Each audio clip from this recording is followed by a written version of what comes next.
What's up, everybody, and welcome to Forgotten History. Today we will still be keeping with the vampire theme, but moving from Connecticut to Rhode Island. Today we will be discussing first Mercy Brown, the last American vampire. We will start with what most people call the last American vampire. 19-year-old Mercy Lena Brown died of consumption or tuberculosis on January 17, 1892. Her mother Mary passed away 10 years prior, and her sister Mary Olive 6 months after that. The belief in the dead coming back and sucking the life out of loved ones had been around for quite some time, so it was no surprise that when Mercy passed, to try to save his last child, George Brown agreed to the exhumation of his wife and daughters on 3/17/1892, just 2 months after Mercy's death. The locals gathered for the exhumation to try to get some answers. Now, the reason they were doing this was because Mercy's brother Edwin had contracted consumption, and he was sent to Colorado Springs, which had a higher elevation, and the tuberculosis seemed to settle down up there. But upon hearing of Mercy's contracting the disease, he returned home. George did not attend the process, but the doctors and newspaper reporters were there. Mary and Olive were exhumed first. The doctors noted both showed normal signs of decomposition for the time they were buried. He then went to the crypt where Mercy was kept. She had not been put in the ground yet because the ground was still frozen. The doctor noted that Mercy's state was normal for the amount of time she had been dead, but the locals wanted some answers, so they demanded that the doctor remove her heart and liver to burn them. The doctor did as requested, and the ashes were mixed with water for Edwin to drink. It did not help, and Edwin died 2 months later.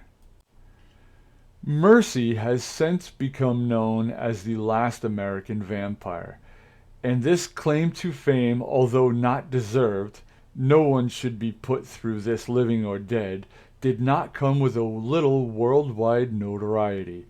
Upon the death of Bram Stoker, his desk was being cleaned and newspaper clippings of Mercy Brown were found. It is believed that he incorporated, or at least was inspired by the events, to include some aspects of it in his novel Dracula. Next on our Rhode Island vampire hunt is Nellie Vaughan, the vampire who wasn't.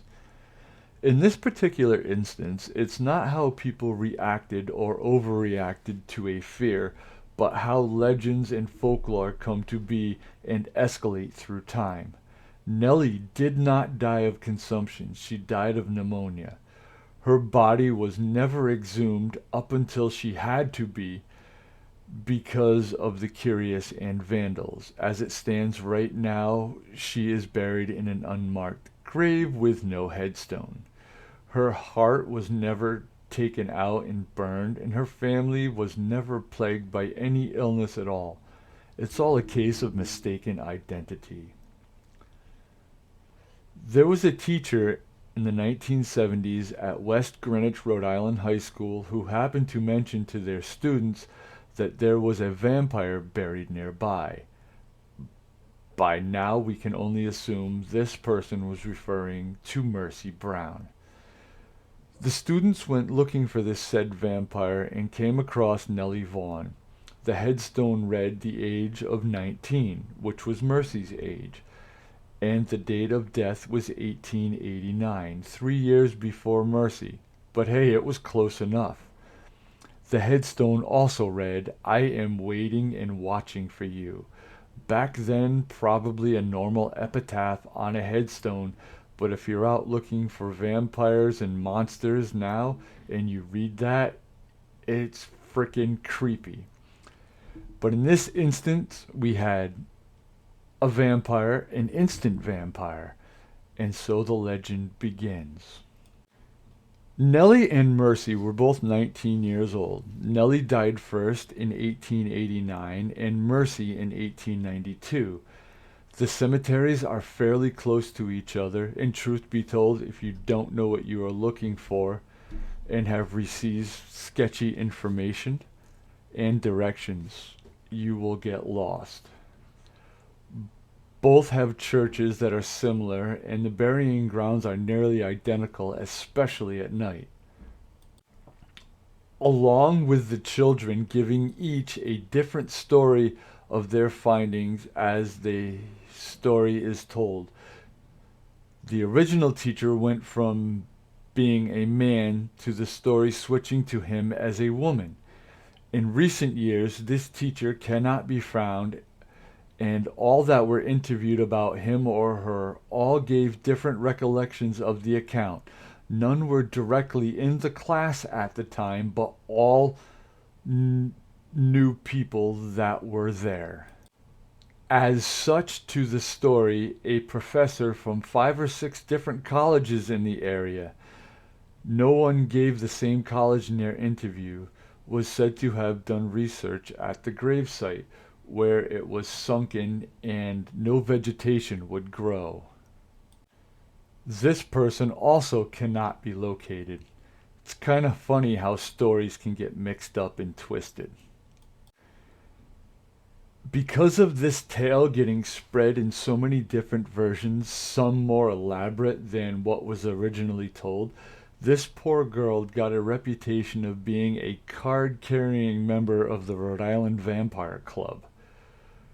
As most people ventured to see what they could see, one witness came out and went on record to say that she met someone at her grave once and talked with her. The witness assumed it was someone from the Historical Society dressed in 19th century period clothes. This person telling the witness that she was perfectly pleasant. When asked how she was, if that wasn't enough, the witness asked about Nellie being a vampire. All of a sudden, the person started saying over and over, "Nellie is not a vampire." This witness can also not be located. All in all, this extended version of the children's game Telephone has lasted over 100 years. And the once perfectly pleasant Nellie Vaughn has gone through a metamorphosis of epic proportions. As we go through these legends and folktales, it is easy to pick apart certain aspects of each incident. Today's society has a far greater understanding and grasp on the medical field, whereas back then the fear must have been overwhelming to have to resort to that of what they did. It would be absolutely unheard of and frankly against the law to exhume a body for fear that they were a monster. Just an inquiry of that nature today will get you in to see a doctor real quick. Just think, they did what they had to do with the knowledge that they had. Another aspect of this subject is the making of a legend or folklore tale through the many tellings and the misrepresented, the misunderstood, the misheard, or possibly someone who just wanted to tell a better story. The story of Nellie Vaughn took on a life of its own, and it's not the life this poor girl lived. I understand how the whole concept of word of mouth works, but even back then there were records kept to some extent. It would have just been a matter of finding them. In closing, what's done was done in the scenario as a whole keeps people like myself interested and wanting to learn more.